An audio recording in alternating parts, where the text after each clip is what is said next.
Ladies హాస్టల్లో అర్ధరాత్రి ఆగంతకుల చొరబాటు సంచలనం రేపుతుంది. సికింద్రాబాద్ ఉస్మానియా పీజీ లేడీస్ హాస్టల్లో ముగ్గురు ఆగంతకులు దూరడం అలజడి సృష్టిస్తోంది. బాత్రూమ్ కిటికీ పగలగొట్టి లోపలికి చొరబడి విద్యార్థినులపై దాడికి ప్రయత్నించారు. అమ్మాయిలు అప్రమత్తమై ఒకరిని పట్టుకుని చుండీతో కట్టేసి పోలీసులకు అప్పగించారు. మరో ఇద్దరు పరారయ్యారు. ఈ ఘటనపై విద్యార్థినులు ఓయూలో ధర్నాకు దిగారు. వారం రోజులుగా ఇలాంటి ఘటనలే జరుగుతున్నాయి. కాలేజీ చుట్టూ గంజాయి బ్యాచ్ పెరిగిపోయిందని విద్యార్థినులు ఆందోళన చేపట్టారు.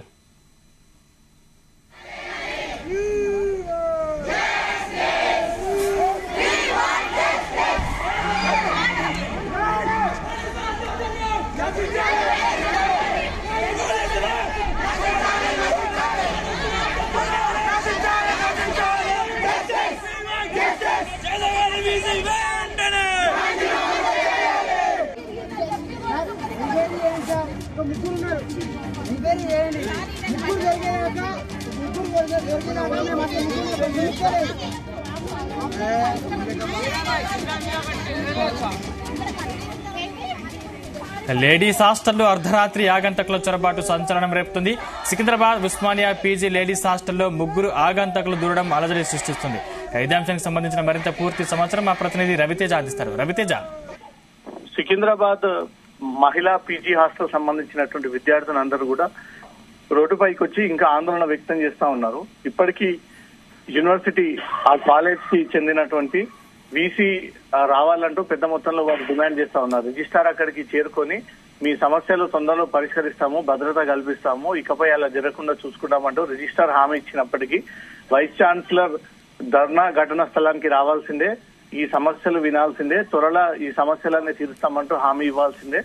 ఈ సమస్యలు కూడా తొందరగా క్లియర్ చేసే విధంగా మాత్రం యూనివర్సిటీ వీసీ చర్యలు తీసుకోవాలంటూ మాత్రం మహిళా విద్యార్థులందరూ కూడా పెద్ద మొత్తంలో ఆందోళన వ్యక్తం చేస్తా ఉన్నారు. నిన్న రాత్రి సికింద్రాబాద్ వైపుగా ఉన్నటువంటి పీజీ హాస్టల్లో ముగ్గురు గుర్తు తెలియని ఆగంతకులు వెనక భాగంలో నుంచి హాస్టల్లోకి దిగి అక్కడ బాత్రూమ్ విద్యార్థుల పట్ల అసభ్యంగా ప్రవర్తించినట్టు, సైగలు చేసినట్టు, వారందరినీ కూడా కొంత అబ్యూజింగ్ గా గురి చేసినట్టుగా కూడా విద్యార్థులందరూ కూడా ఏకతాటిగా అక్కడ గొడవ చేసి అక్కడ ఎవరైతే హాస్టల్లో అక్రమంగా దూరినటువంటి ముగ్గురిని పట్టుకునేటువంటి ప్రయత్నంలో భాగంగా ఒక్కరిని మాత్రం పట్టుకొని అతన్ని తీవ్రంగా దాడి చేసి మరో ఇద్దరు అక్కడి నుంచి పరారు కావడంతో దొరికినటువంటి ఒక వ్యక్తిని అదుపులోకి తీసుకునే విధంగా పోలీసులకు ఫోన్ చేయడం, పోలీసులు అక్కడికి చేరుకోవడం, ఆ ఆగంతకుడిని అప్పటి వరకు తాళ్లతో చేతులు కాళ్లు కట్టేసి రోడ్డు పైన నిలబెట్టించి అతన్ని తీవ్రంగా దూషిస్తున్నటువంటి క్రమంలో పోలీసులు వచ్చి ఆ వ్యక్తిని అదుపులోకి తీసుకోవడం జరిగింది.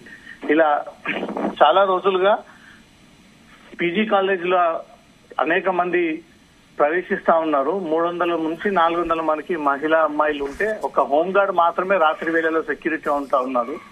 ఎలాంటి సీసీ కెమెరాలు లేకపోవడము, తరచుగా గాంజా బ్యాచ్ ఈ హాస్టల్ వెనక భాగంలో శైర విహారం చేస్తా ఉన్నారన్న విషయం గతంలో యూనివర్సిటీ దృష్టికి తీసుకెళ్లినా, పోలీసుల దృష్టికి తీసుకెళ్లినా కూడా ఎవరు దీన్ని పెద్దగా స్పందించకపోవడంతో ఈ రోజు ఏకంగా ఆగంతకులు హాస్టల్లోకి దిగి అమ్మాయిలతో బిజినెస్ చేసేటువంటి విధానంలో హాస్టల్లోకి దిగి ఈ రకంగా వ్యవహరిస్తా ఉన్నారు. తమను ఇబ్బంది గురి చేస్తా ఉన్నారు. తీవ్ర భయాందోళనకు గురవుతున్నటువంటి పరిస్థితి ఏర్పడుతుంది. ఒక్క క్షణం కూడా అక్కడ ఉండి పీస్ఫుల్ గా చదువుకోవడానికి, తిననికే అక్కడ ఆ టైం కూడా దొరకట్లేదు అంటూ కూడా విద్యార్థులు ఆవేదన వ్యక్తం చేస్తా ఉన్నారు. హాస్టల్లో దిగినటువంటి ఆగంతకులను మాత్రం ఆ వ్యక్తిని అదుపులోకి తీసుకొని మీ యూనివర్సిటీ సమస్యలకు సంబంధించి అధ్యాపకులతో లేదా మేనేజ్మెంట్ తో మాట్లాడాలి, కానీ ఇట్లా రోడ్డుపైకి వచ్చి ఆందోళన వ్యక్తం చేస్తే శాంతి భద్రతలకు విఘాతం, తర్వాత ట్రాఫిక్ ఇబ్బందులు ఏర్పడతాయంటూ కూడా పోలీసులు వారికి సూచనలు ఇస్తున్నప్పటికీ అవేవి పట్టించుకోకుండా ఈ రోజు ధర్నా చేపడతా ఉన్నాము. సమస్యలు త్వరలో మాకు పరిష్కారం అవ్వాలి, సెక్యూరిటీని పెంచాలి, ఫెన్సింగ్ పెంచాలి,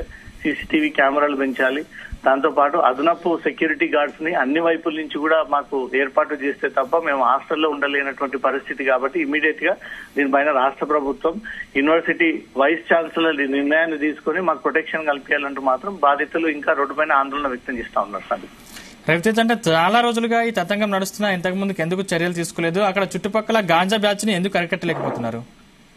ఓయూ వెనక భాగంలో కొంతమందికి షెల్టర్ గా మారిపోయింది. ఎక్కువగా అక్కడ జనసందోహం లేకపోవడము, రాకపోకలు తక్కువగా ఉండడము, చీకటి ప్రాంతం ఎక్కువగా ఉండడము, లైట్లు సరిగ్గా లేకపోవడంతో కొంతమంది ఆ మద్యం సేవించేటువంటి స్పాట్ గా దాన్ని ఎంచుకోవడము, అటుగా కొంత రోడ్డుపై ఉన్నటువంటి వ్యక్తులు గాంజాకు అలవాటు పడి అది సరైనటువంటి చోటు అంటూ అదే చోటును ఎంచుకోవడము, వీరు మద్యం మత్తులో గాంజా మత్తులో గోడలు దూకి అమ్మాయిలు ఉంటారని ఒక ఆలోచనతో ఈ రకంగా ప్రవర్తిస్తా ఉన్నారంటూ కూడా గతంలో అనేక సార్లు ఈ అంశం వెలుగులోకి వచ్చింది. కానీ పెద్ద పోలీసులు గాని, గతంలో ఉన్నటువంటి బీఆర్ఎస్ ప్రభుత్వం గాని, వైస్ ఛాన్సలర్ గాని, హాస్టల్ సంబంధించినటువంటి ఎవరు పెద్దగా స్పందించకపోవడంతో ఈ రోజు విచ్చలవిడిగా ఈ అగంతకులు రోడ్డుపై నుంచి హాస్టల్లోకి దూకి అమ్మాయిలు ఉన్నటువంటి బాత్రూమ్ వైపుగా వెళ్లి అక్కడ కొంత అమ్మాయిలను ఇబ్బంది గురి చేసేటువంటి ప్రయత్నం చేశారన్నట్టు కూడా ప్రత్యక్షంగా అమ్మాయిలే ఈ విషయాన్ని నేరుగా పోలీసులకు తెలియజేశారు. ఇప్పటికైనా దీనిపైన పూర్తి స్థాయిలో స్పందించి ఈ జరుగుతున్నటువంటి ఘటనలను పూర్తి స్థాయిలో నిలిచిపోవాలంటే ఇక్కడ హై సెక్యూరిటీని ఏర్పాటు చేస్తే తప్ప ఇలాంటి ఘటనలు జరగకుండా ఉంటాయి. కాబట్టి దీనిపైన వైస్ ఛాన్సలర్ ఒక నిర్ణయం తీసుకునేంత వరకు కూడా మా పోరాటం సాగుతుంది అంటూ మాత్రం అమ్మాయిలు రోడ్డుపైన ఇంకా ఆందోళన కొనసాగిస్తా ఉన్నారు. Sir right, thank you Raviteja.